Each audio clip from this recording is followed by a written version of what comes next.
Seterusnya, pegaga juga digunakan khusus untuk masalah buah pinggang. Yang ni lagi-lagi interesting, lagi-lagi menarik.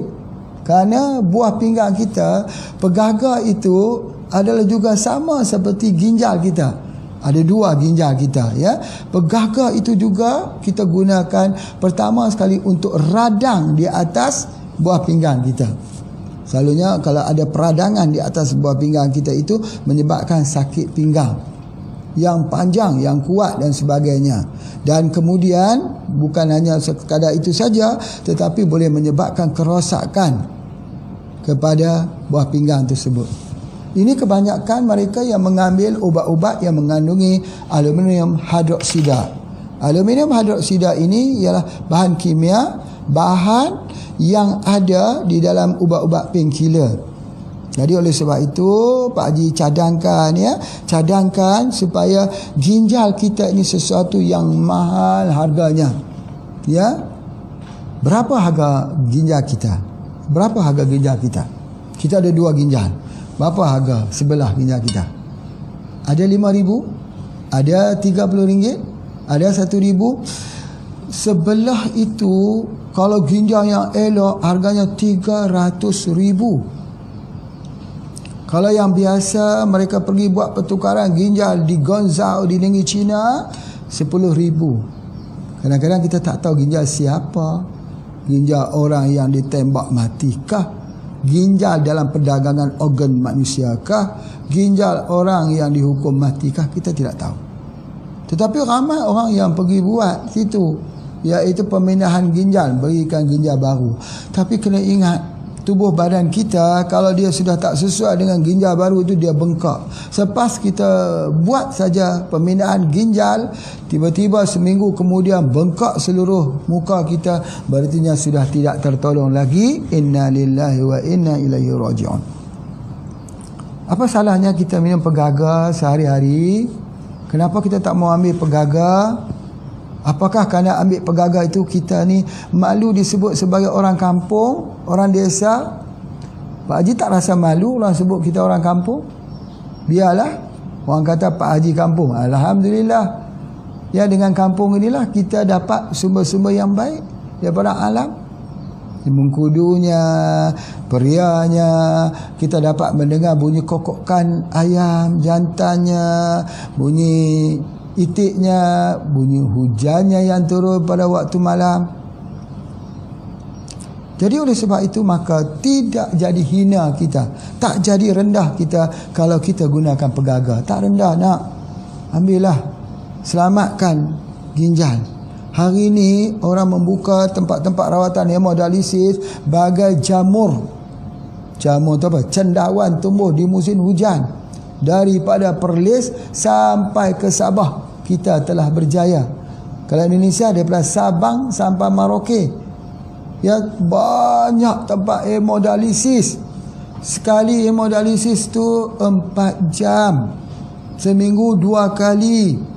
Tunggu 4 jam, seminggu 2 kali, 2 minggu 5 kali. Masya Allah, Masya Allah. Boleh tak sebelum kita sakit ginjal kita minum pegaga? Boleh atau tidak? Ya, kecuali kalau kita sendiri suka-suka mau cuci ginjal kita. Kita suka-sukalah Pak Haji, biarlah kita cuci ginjal itu. Kalau sikap kita begitu, ya bismillah, teruskan. Tapi jangan salahkan ya kepada takdir, kerana kita yang pilih. Ya, bahawa yang mencuci ginjal ini kalau dalam pengubatan herba daripada pengalaman Pak Haji, ya, yang pertama dia perlukan kepada pohon-pohon yang diperkenali sebagai pohon-pohon monocotyledon. Seperti pohon apa? Seperti mana akar lalang, seperti mana akar bambu, seperti mana akar daripada akar padi. Boleh kita guna akar jagung, rambut jagung. Kesemuanya itu tumbuh-tumbuhan yang mempunyai daun yang urat selari saja. Kemudian akarnya itu akar dalam bentuk akar serabut. Ya, ada buku, ada ruas. Itulah dia obat. Sama seperti ginjal kita. Ginjal kita seperti ruas itu juga. Jadi oleh sebab itu, kalau kita rasa diri kita kencing sudah berbuih, tubuh badan kita jadi capek, jadi lemah, jadi lesu, maka cepat-cepat cuci ginjal tersebut. Cara cucinya bagaimana? Iaitu dengan mengambil malax, kapsul malax.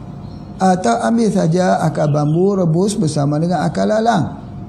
Ya, itu di antaranya. Dan ambil juga pegaga. Jadi pegaga ni baik sekali untuk ginjal. Tetapi kalau kita nak cepat lagi, kerana ginjal ni ada masalah dengan albumin, maka ambillah albumin, kapsul haruan bersama dengan VCO. Banyaknya Pak Haji kita nak kena makan. Ya, banyak. Sebab penyakit kita itu ialah penyakit yang serius. Mahal tak Pak Haji? Banding berapa harga dengan ginjal kita. Ada orang kata ini mahal Pak Haji. Berapa mahal? RM32 mahal? RM100,000 mahal kah? Berapa harga ginjal kita? Berapa harga jantung kita? Berapa harga paru-paru kita? Berapa harga nyawa kita? Berapa harga diri kita? Sekiranya mereka tahu khasiat herba-herba kita, nescaya mereka sanggup menukarkannya walaupun dengan ketulan-ketulan emas. Itu Pak Haji sebut tahun 1997 lagi.